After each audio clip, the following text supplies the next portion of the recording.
الزملاء الصحفيين كيحتجوا على واحد المحامي لابس البدله ديالو لانه سب احد الزملاء الصحفيين ونعتو بحمار داخل القاعه ديال المحكمه.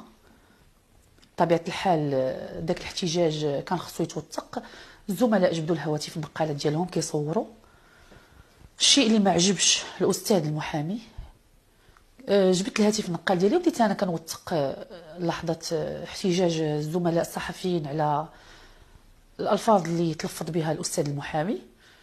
فاذا بي كنتفاجئ بالاستاذ جاي الاتجاه ديالي بواحد النظرات كلها شر، اللي لحد الان انا باقا ما فهمتش علاش، وكيضربني بيدو على وجهي بالتليفون اللي ارتطم على وجهي بواحد القوه، لانه تبارك الله الجسم ديالو كما كتشوف في الفيديو تبارك الله عليه صحيح.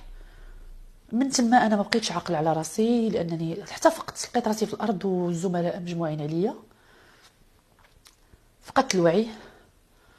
اتصلوا بالطبيب ديال الوقايه المدنيه، جا عيني، لقى انني الحمد لله الضغط قال لي عندك مزيان، غير هو شويه السكر طلع ليا بواحد 1 غرام 36.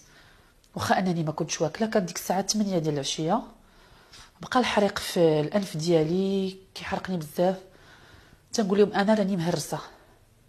حاولوا بعض الاساتذه المحامون كيبردوا فيا بطبيعه الحال، لانهم ما بغاوش الموضوع يكبر. هو بطبيعه الحال غبر، ما بقيناش لقيناه، يعني ما كلفش نفسه حتى العناء انه يجي ويعتذر ليا، وحتى شي واحد فيهم ما كلف العناء انه يجي يعتذر ليا. واحد الوقت بديت كنحس بواحد الدوار، ما بقيتش قدرت نوقف على رجليا، بدات كتجيني الدوخه، الاطراف ديالي بداو كيبردوا. وقفت وانا نطيح. عيطوا لي لومبولونس اللي نقلاتني لمستشفى محمد الخامس.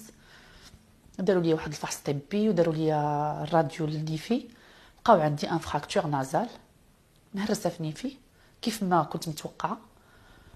من بعد صيفطوني لمستشفى 20 غشت باش يشوفني اختصاصي اللي اكد انني عندي فراكتور نازال.